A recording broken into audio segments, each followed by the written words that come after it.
10 cards rated, that's right, we're still doing it. But give me just a minute while I finish up EQing it. 2, 3, 5 is the day as we queuing in. Okay, I think we ready because I got my whole crew in them. That's you. You are my whole crew in them, and thank you for joining us. It's a very special edition of 10 cards rated. Special because we haven't done it in like a week and a half. I've been kind of finishing up all the Tarkir Dragonstorm stuff, the previous season, and the list, and the deck techs, and the blah, blah. I got a lot of work. Haven't had a whole lot of time to batch videos for the series, but we are back for the time being. I'm going to keep doing it. I just got a comment the other day where a guy was like, you done with that 10 cards rated series? I hated that tripe. And I was like, hey, man, a lot of people like that. So this one's for the boys and the girls, the warlocks and the witches that enjoy this series. We're going to get back to it because personally, I enjoy this series. So let's just hit random card and see what happens. First card is Highcliff Felidar. We get a kitty cat that's only been printed like, wow, in Game Night and the list. So it's kind of tough to get a copy of this card for a while there, at least opening packs and stuff. 7 mana, that's a lot. 5 and 2 white for a 5/5 cat beast with vigilance. When it enters the battlefield, for each opponent, choose a creature with the greatest power among those creatures that player controls, and then destroy them. So the way that actually reads is kill the 3 largest creatures on the table, controlled by different players. But yeah, that's pretty good, man. Probably worth like $2 in your cat deck. It's 7 mana, but look at that. Like for blinking and even for reanimation, that is not terrible at all.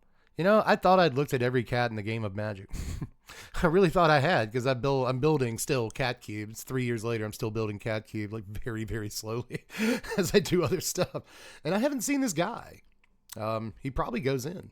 Probably need to order a copy of this dude, but I'll save it for later. I'll just put cat search by creature type on Scryfall maybe 5 more times before I'm done with that cube. So I'm sure I'll pop. He'll present himself to me again at some point. But either way, this dude's pretty decent. I mean, sure, he costs 1 million mana, but he's all right. I'll give him,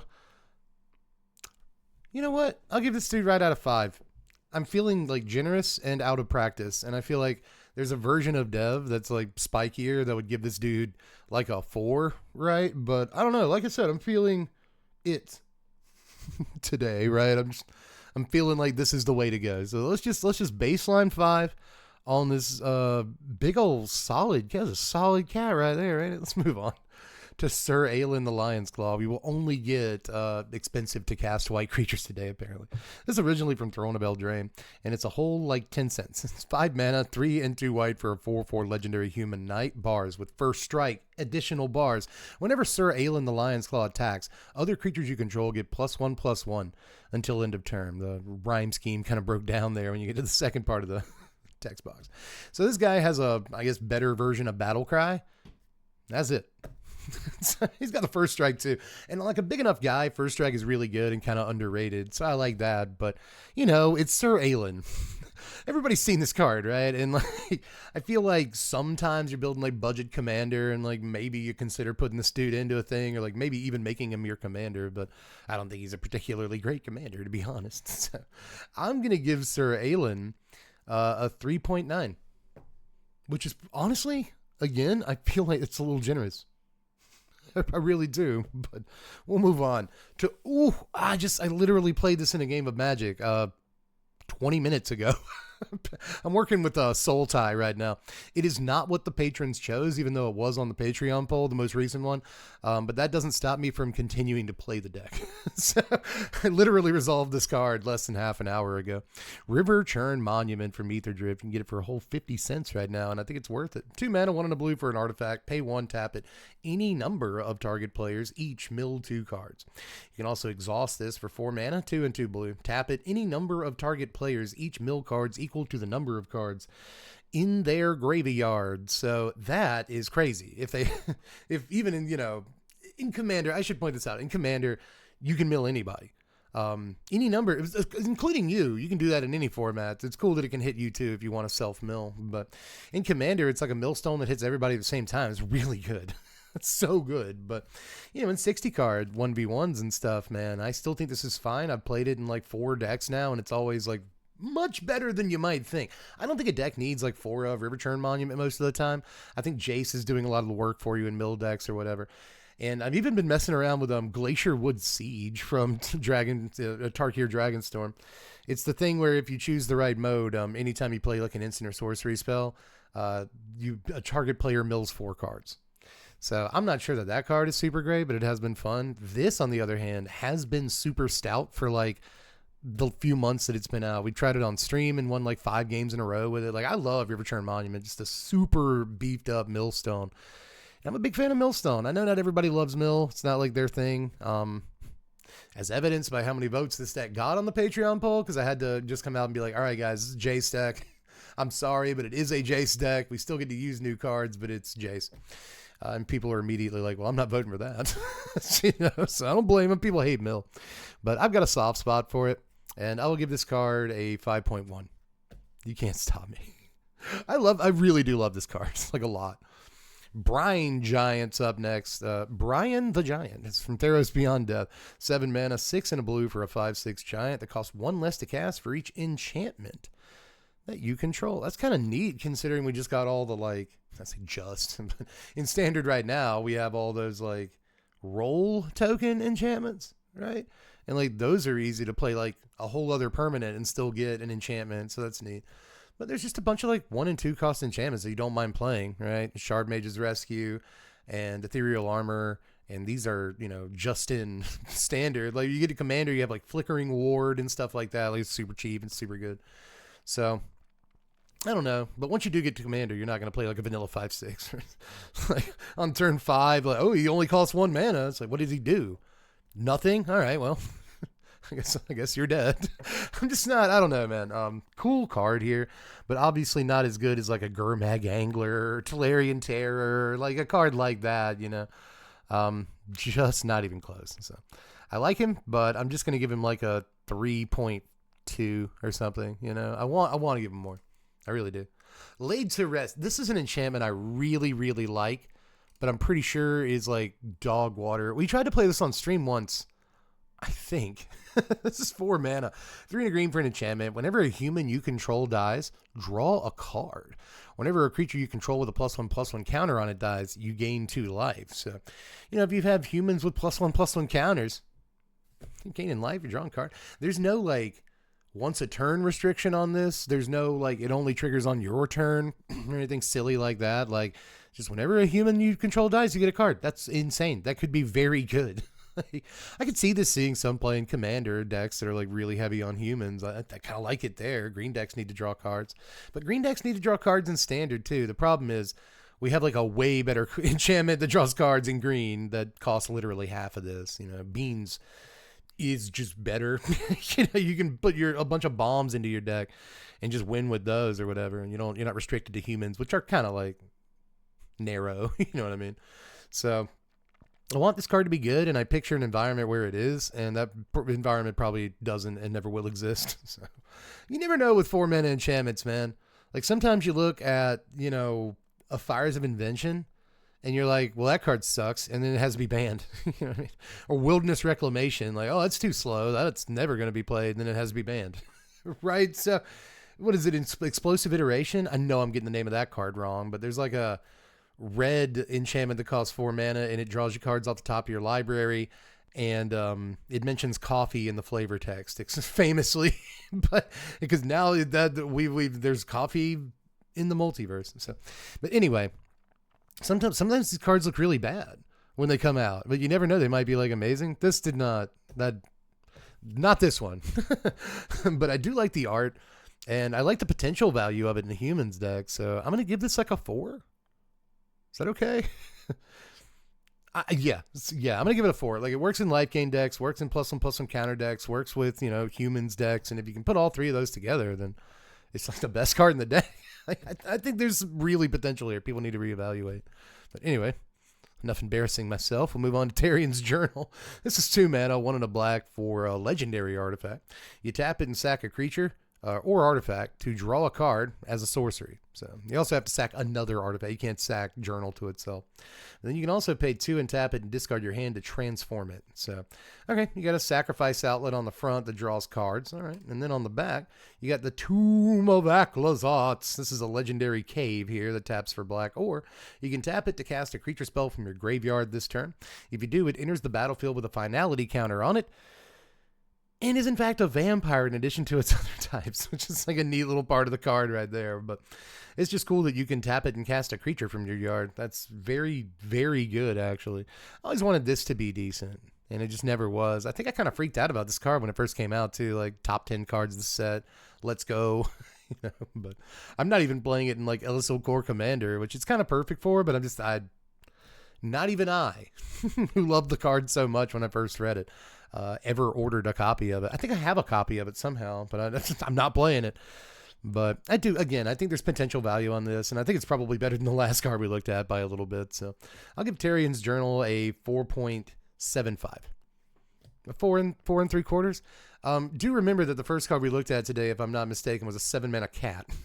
So I should probably give Journal a 5. I'll give Journal a 5. I'll give Journal a 5, dude. It's only 2 mana, and it transforms into this incredible land. Like, it's pretty nasty, actually. I like it. We'll move on to not a real card because it's from Unstable. It doesn't count. This is Enduring Scalelord. Holy crap. I haven't, like, ticked my notebook for a card yet. I think we've gone to 5 cards. I think this is the 6th card. Oh, no, check my math. Enduring Scalelord is 6 mana, and we've done this card before, have we not? Actually, now I'm not sure, so we'll do it again. 6 mana, 4, a green and a white for a 4/4 dragon with flying. Whenever one or more +1/+1 counters are placed on another creature you control, this guy also gets a +1/+1 counter. It is importantly a May ability. I guess that could be, like, theoretically important. I want to say this card doesn't count. I'm almost sure we've done this card before, and I gave it like a 3 point something, and that's probably what it deserves, like a 3.7 or something. But even that's kind of a lot. 6 mana. Even if you're playing +1/+1 counter deck, you do better than this. So I'm going to not count this and go to Beloved Princess, which is actually Beloved Princess. But I thought that maybe it was some weird secret lair drop thing. This is amazing art. Like, incredible color palette. I like her dress. I like her, like, rod, her staff over here. I like that there is a bunny. You see that there is a bunny right here, and then her hair. Is this a Hatsune Miku thing? Is it? I don't know. Either way, this is originally from Throne. This is a single white mana for a 1/1 human noble with lifelink, and it can't be blocked by creatures with power 3 or greater. So big dudes can't block it, but most of the creatures in this artwork could. So that's kind of confusing.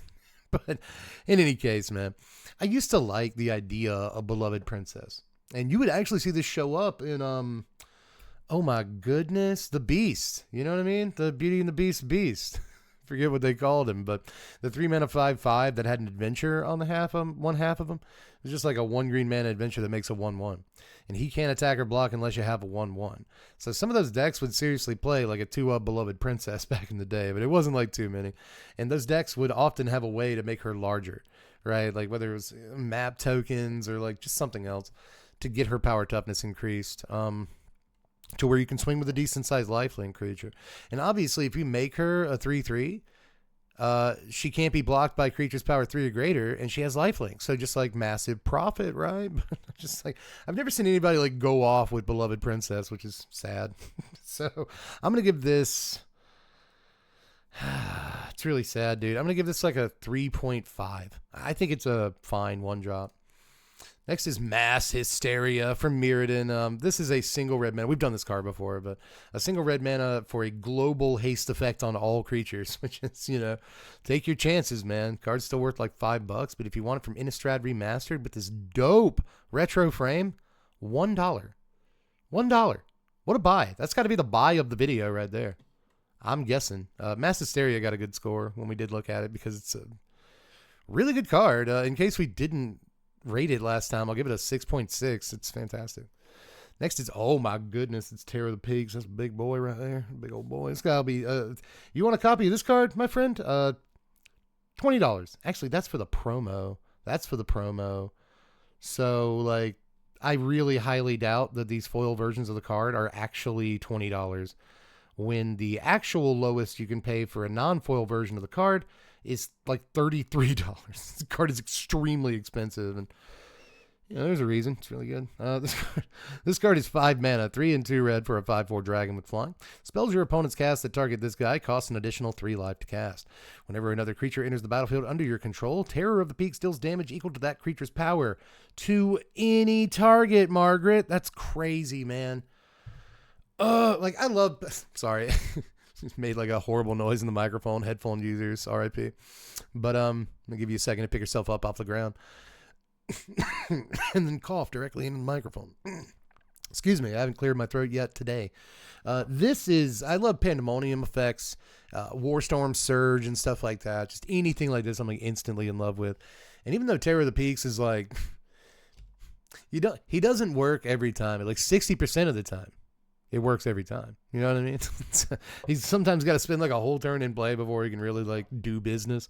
But when he gets to do business, you get rich quick. So just freaking Terror of the Peaks, buddy. Literally one of my and like everybody else's favorite Magic cards of all time. I'm pretty sure this is up there in like, public love for the card, top 100. It could be. I'm gonna give Terry, old scary Terry, God, dude, it's got to be high. It's got to be high. Audience, I haven't asked the audience in like 3 weeks. What do you guys give Terror of the Peaks? Because this is one that I want to know. I feel like some people will say like 6, but I think that's like super wrong. I don't think there will be an under 5 unless like somebody's memeing. I really don't think there should ever be an under 5 for this. But you let me know what you think in the comments. I'm gonna give this. It's like an 8. Is that too high? I think you're gonna be. Are you too high, Dev? Is 8? It's really an 8? Yeah, seriously, an 8. I'm all in, dude. 8 on this. Terror of the Peaks is so good, bud. So iconic. Look at him. He's handsome. We'll move on to Phyrexian Denouncer from Legacy here. This is 2 mana, 1 in a black for a 1/1 carrier. It's actually a Phyrexian character. Carrier. Tap him, sack him. A creature gets -1/-1 till end of turn. Clean. Honestly, not horrible. It looks pretty bad, but like it's really not. You can get this back. Turn over turn with a variety of effects. So, there's always something to blow up with 1 toughness on the table, especially in Commander. I think you can probably play 98 better cards than this, or 99 better cards than this in Commander. But it's a neat little dude. I like neat little guys. I do. So I'll give him a 3.1 and keep rolling. Keep rolling. What? It's Warpath Ghoul next from Magic 2010, but also Magic 2012. He's a 3 mana, 2 in a black for a 3/2 zombie. That's the card. I feel like that honestly should not count, but I guess it has to. This is like a 1. I guess it's better than Scathed Zombies. A 1.1 is, it's pretty bad. So let's hit random again and get Swamp. So all basics get a 5 in case you needed a reminder. Basics don't count. They get a 5. Basics are actually pretty good Magic cards. But Chartooth Cougar, another cat I've never seen in my life. And it's from Scourge. I really should have seen this guy before, right? Cool art by Tony Soldo here. That is not correct. Sudlow? Maybe. I don't know. I shouldn't have attempted this. This is a 6 mana, 5 and a red for a 4/4 cat beast. It has fire breathing and mountain cycling too. So pretty bad card, but one of the first iterations of this kind of dude. Like what if we printed like a huge dude, but you can cycle him? What? So I have some respect for creatures like this. They're never like out and out god awful. So I'll give him like a 3.3. Somewhere in there. And since this is the first day we've been back in a while and we are closing in on 20 minutes, I am going to do a bonus card. You guys want that, right? What's the couch card of the day here? It's Standing Troops. 3 mana, 2 and a white for a 1/4 soldier with vigilance. That's the whole card. This guy's from Exodus originally. And boy, he's not great. I think Mass Hysteria was the card of the day, and I think we've already done it. And so not a whole lot of super powerful cards on our first day back, but a couple of really solid ones. This one is not necessarily one of them.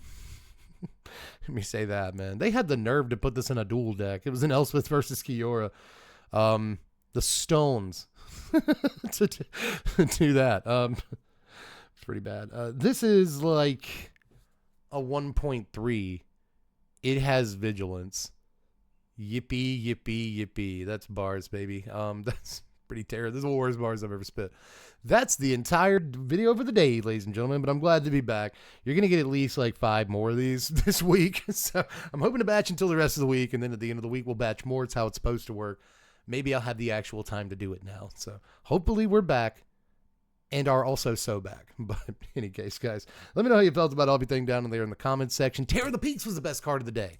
Tear of the Peaks was the best card. It was an 8. How quickly I forget. I literally have attention deficit hyperactivity disorder, so it tends to happen. But anyway, I'll see you guys tomorrow. Bye.